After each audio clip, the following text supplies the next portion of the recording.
10 साल की सेवा में खड़ी कर ली 100 करोड़ की संपत्ति। यह इल्जाम है उत्तर प्रदेश पुलिस में तैनात डिप्टी एसपी ऋषिकांत शुक्ला पर।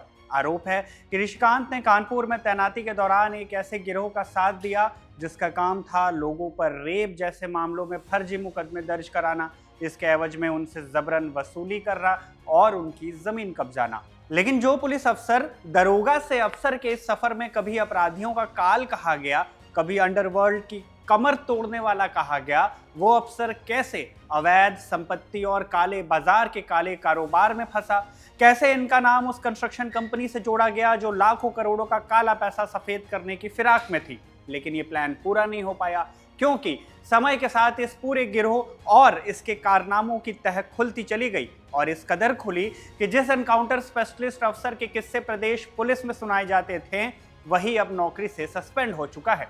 कौन है ऋषिकांत शुक्ला, क्या है इनके सुपर कॉप बनने से लेकर सस्पेंड होने तक की पूरी कहानी, जानेंगे इस वीडियो में। नमस्ते, मेरा नाम शुभम है और आप खबरगांव देख रहे हैं। मूलतः उत्तर प्रदेश के देवरिया से ताल्लुक रखने वाले ऋषिकांत शुक्ला मैनपुरी में डीएसपी के पद पर तैनात थे। मीडिया रिपोर्ट्स के मुताबिक ऋषिकांत कानपुर से पले बढ़े, बीए की डिग्री ली और 1997 में यूपी पुलिस में सब इंस्पेक्टर के पद पर भर्ती हुए। पहली पोस्टिंग कानपुर में ही हुई। 1997 से लेकर 2002 तक वो शहर की कई चौकियों के प्रभारी रहे। स्थानीय मीडिया रिपोर्ट्स में इस दौर का एक किस्सा मिलता है जिसने ऋषिकांत के करियर को नई दिशा दी। 2002 में राजेंद्र पाल सिंह शहर के एसएसपी थे। उस समय ऋषिकांत शुक्ला कलेक्टरगंज थाने की नयागंज चौकी के इंचार्ज थे। मुखबिर के इनपुट पर इन्होंने पूर्वांचल के बाहुबली माफिया मुख्तार अंसारी के बेहद खास अभय सिंह को उसके 2 गुर्गों के साथ गिरफ्तार कर लिया। अभय सिंह और उसके गुर्गों के पास से असलाहा भी बरामद हुआ। इसके बाद ऋषिकांत शुक्ला थानेदार हो गए। 2009 तक कानपुर के नौबस्ता, कोहना, काकादेव समेत कई थानों को संभाला भी। इन्हीं दिनों ऋषिकांत को एक और नाम मिला, एनकाउंटर स्पेशलिस्ट। 10 सालों के भीतर ऋषिकांत की टीम के साथ हुए शूटआउट में D2 गैंग के रफीक और बिल्लू, पूर्वांचल के माफिया मुन्ना बजरंगी के शूटर अमित राय और चिंटू सिंह, अजय कंजा, तन्नू पासी, राजेश कारिया, इरफान चिकना जैसे करीब 2 दर्जन कुख्यात अपराधियों की मौत हुई। इन सफलताओं के बीच ऋषिकांत पहले सब इंस्पेक्टर से इंस्पेक्टर बनाए गए और फिर आईपीएस आलोक सिंह, जो उन दिनों आईजी हुआ करते थे, उनकी क्राइम ब्रांच टीम में तैनाती मिली। मुठभेड़ होती रही और मीडिया में इनकी एनकाउंटर स्पेशलिस्ट और सुपर कॉप वाली इमेज गढ़ती रही।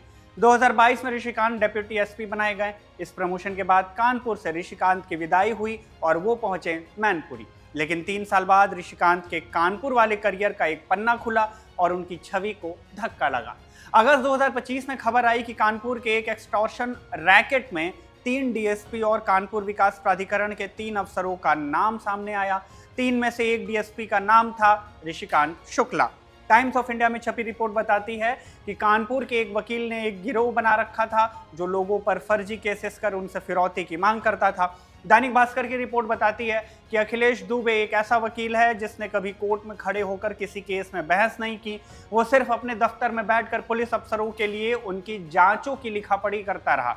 पुलिस से इसी नजदीकी का फायदा उठाकर वो लोगों के नाम और उनसे जुड़े मामलों की पड़ताल कर लेता था। इसके बाद कभी फेक रेप केस तो कभी अवैध कब्जे की झूठी शिकायत। अखिलेश दुबे ने दर्जनों फर्जी आरोपों के बलबूते, फर्जी मुकदमों के बलबूते करोड़ों रुपयों की फिरौती वसूल की। मामला जब संज्ञान में आया तो एसआईटी ने इसकी जांच की और अखिलेश दुबे को गिरफ्तार कर इस पूरे एक्सटॉर्शन रैकेट का भांडा फोड़ा। इस रैकेट के सिंडिकेट का जब खुलासा हुआ तो इल्जाम डीएसपी ऋषिकांत पर भी लग गए। अगस्त 2025 में छपी हिंदुस्तान टाइम्स की रिपोर्ट बताती है कि इस एक्सटॉर्शन रैकेट में 3 डिप्टी सुपरिटेंडेंट ऑफ पुलिस माने डीएसपी, 1 पुलिस इंस्पेक्टर और कानपुर विकास प्राधिकरण यानी केडीए के 2 कर्मचारियों की भूमिका कानपुर के वकील अखिलेश दुबे से मिली भगत के आरोप में जांच के दायरे में आई। जिसके बाद कानपुर पुलिस की स्पेशल इन्वेस्टिगेशन टीम यानी एसआईटी जो इस पूरे मामले की जांच कर रही थी, उनने इन सभी अधिकारियों और कर्मचारियों को नोटिस जारी कर पूछताछ के लिए बुला लिया। ऋषिकांत शुक्ला, विकास पांडे और संतोष सिंह, तीनों डीएसपी कई सालों तक कानपुर में सर्कल ऑफिसर के पद पर तैनात रहे। इसी दौरान अखिलेश दुबे और इन अधिकारियों के बीच हुए फाइनेंशियल ट्रांजैक्शंस और इनकी मिली भगत के सबूत एसआईटी को मिल गए। नाम सामने आने के बाद एसआईटी की जांच डीएसपी ऋषिकांत शुक्ला तक भी पहुंची। दैनिक भास्कर ने रिपोर्ट किया कि कानपुर पुलिस की एसआईटी जांच में शुक्ला के पास 100 करोड़ रुपए से अधिक की बेनामी संपत्ति होने का दावा किया गया। एसआईटी रिपोर्ट के मुताबिक शुक्ला के नाम पर 12 संपत्तियों की बाजार कीमत लगभग 92 करोड़ रुपए बताई गई। रिपोर्ट के मुताबिक कुछ दस्तावेज और मिले, लेकिन उनका मूल्यांकन नहीं हो पाया। कुल मिलाकर 100 करोड़ से ज्यादा की संपत्ति का दावा किया गया। जांच में पाया गया कि ऋषिकांत शुक्ला की घोषित आय के स्रोतों से इतनी बड़ी संपत्ति का अर्जन संभव नहीं है। एसआईटी ने अपनी रिपोर्ट में दावा किया कि ऋषिकांत शुक्ला 1998 से लेकर 2009 तक यानी 11 साल कानपुर नगर में तैनात रहे। इसी दौरान उनकी अखिलेश दुबे और उनके गिरोह से करीबी बढ़ी। दैनिक भास्कर ने एसआईटी के सूत्रों के हवाले से दावा किया कि सीओ संतोष सिंह, विकास पांडे और ऋषिकांत ने अखिलेश दुबे के साथ मिलकर एक कंस्ट्रक्शन कंपनी खड़ी की।